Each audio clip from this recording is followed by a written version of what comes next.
मेळघाटातील धारणी तालुक्यात पुन्हा एकदा वीज वितरण व्यवस्थेचा बोजबारा उडाल्याचे चित्र समोर आले आहे. सतत खंडित होणारा वीज पुरवठा, अंधारात बुडालेली गावे आणि संतप्त झालेले शेतकरी व नागरिक.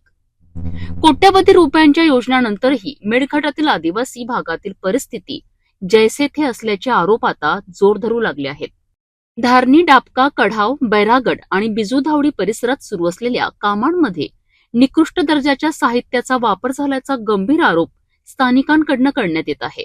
या संपूर्ण प्रकरणात प्रशासन आणि लोकप्रतिनिधी चौकशी करणार का? मेळघाटातील धारणी तालुक्यात सध्या वीज पुरवठ्याचा गंभीर प्रश्न निर्माण झाला आहे. सतत खंडित होणाऱ्या विजेमुळे नागरिकांसह शेतकरी देखील त्रस्त झाले आहेत. वीज वितरण व्यवस्था मजबूत करण्याकरिता शासनाच्या माध्यमातून लाखो नव्हे तर कोट्यवधी रुपयांची योजना राबविण्यात आली आहे. यामध्ये शेतकऱ्यांकरिता स्वतंत्र लाईन आणि गावांसाठी स्वतंत्र सबस्टेशन लाईन उभारण्याचे काम सुरू करण्यात आले.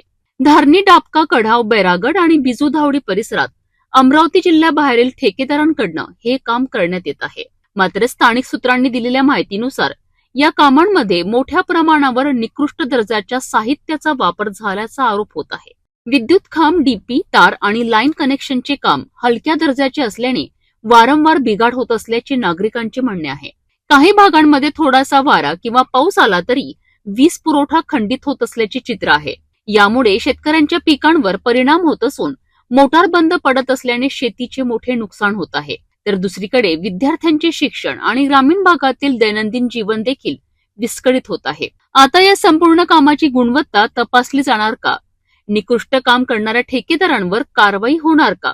आणि मेळघाटातील आदिवासी नागरिकांना अखंडित वीज पुरवठा कधी मिळणार? असे अनेक प्रश्न उपस्थित होत आहेत.